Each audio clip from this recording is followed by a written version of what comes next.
Still Life, a supernatural tale, written and read by Owen Staton. I had abandoned hope of recovery when I awoke in the yellow room. My vision crept back hazy at first, and my hearing turned to the sterile hum that had scored my existence for months. A mechanical lullaby of beeps and hisses. When you know you're dying, the world sharpens. Every sound, every shadow carries weight.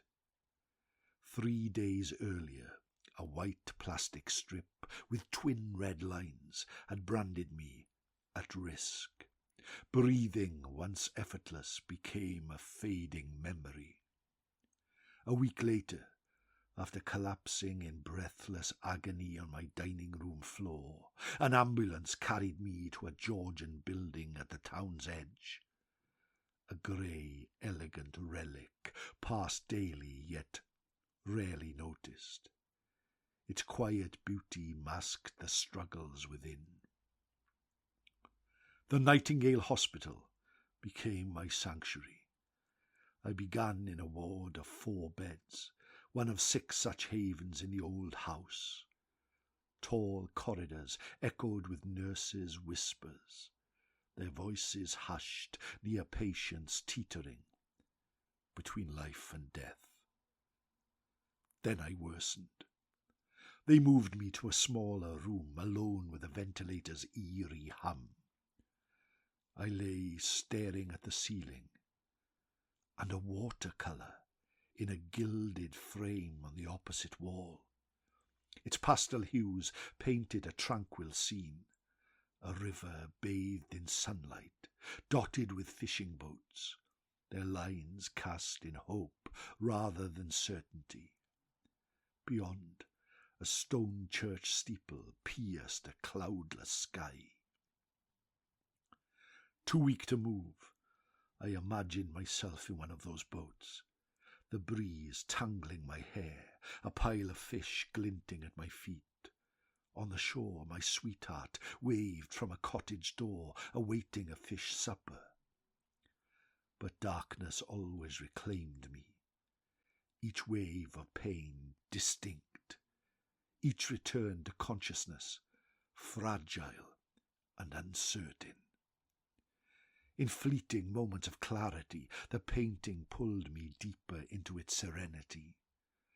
My life blurred into its scene, and the scene became my life. I longed to drag the boat ashore, wander a woodland path to the church, and breathe the cool air of its ancient graveyard. Was there more beyond the frame? A world past the river and endless sky? I'd never know. One evening I stirred from a restless slumber.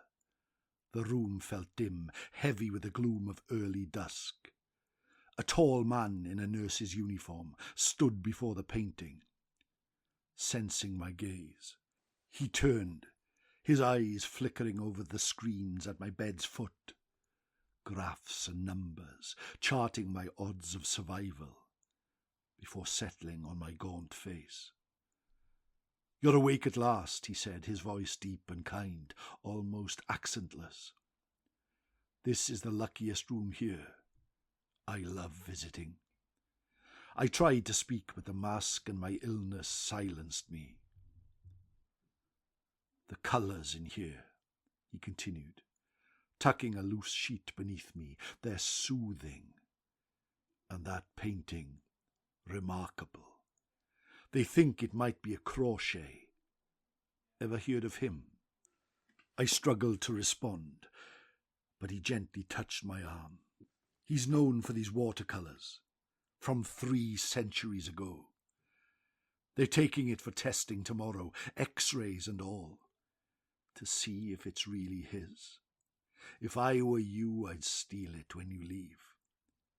He chuckled, and despite myself, I smiled.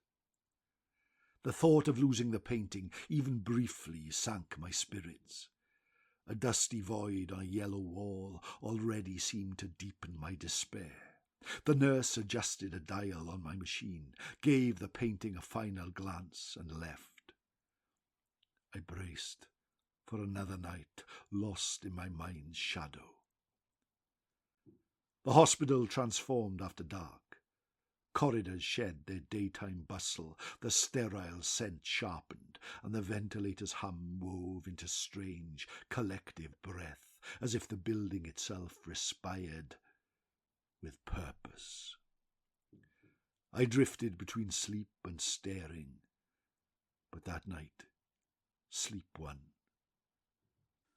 Around midnight, a cold touch grazed my arm. My eyes snapped open. The room was silent, yet I wasn't alone. Beside my bed sat a worn armchair, its faded fabric stained, a hair-embroidered cushion sagging in its centre. I'd stared at it for hours, but never seen it occupied. Until now. A woman perched on its edge, half shrouded in shadow. Her presence felt both alien and familiar. As passing headlights briefly lit the room, I glimpsed her, hair pinned in an ornate bun like a wig from centuries past, a dress tattered yet elegant draping her shoulders. She wore it with a quiet grace, radiating a confidence that seemed to defy her state. Her hand rested on my arm, colder than ice.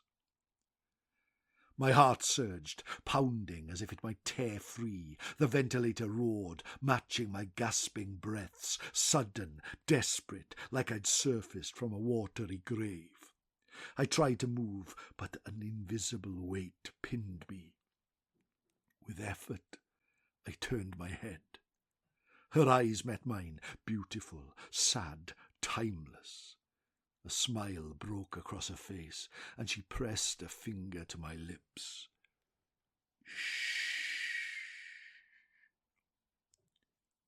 She vanished. Alarms shrieked. I bolted upright, wires snapping free as I tore at the tubes, biting my skin. Footsteps thundered down the corridor. Nurses surrounded me, easing me back to the bed. "He's breathing unaided," one said, astonishment in her voice. The next day, they removed the ventilator. I sat up, watching as two men in suits carefully took the painting from the wall, wrapping it for testing. A dark patch remained, a wound in the yellow. I missed it fiercely. My thoughts, though, clung to the woman. I dismissed such tales as fantasy, but her presence felt undeniable.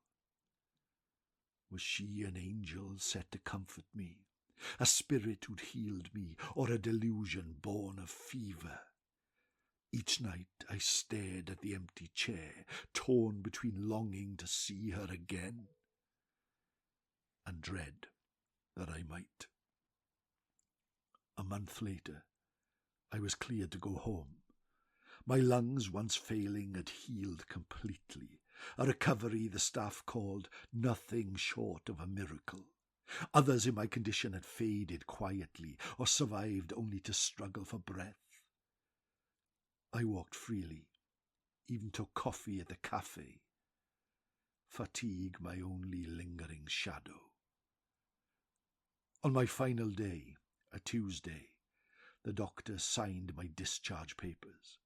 My suitcase sat packed, and when the nurse returned, with a painting tucked under his arm, he hung it, slightly askew, on the wall and smiled. "Bet you missed this," he said. "You probably don't recall me mentioning the tests. They thought it might be a crochet.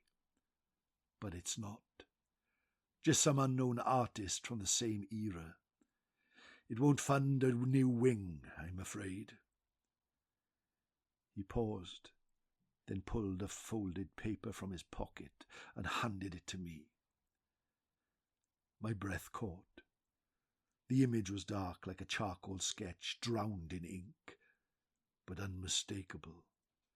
The woman who had touched my arm that night, her face, her bun, her sad smile. It was her.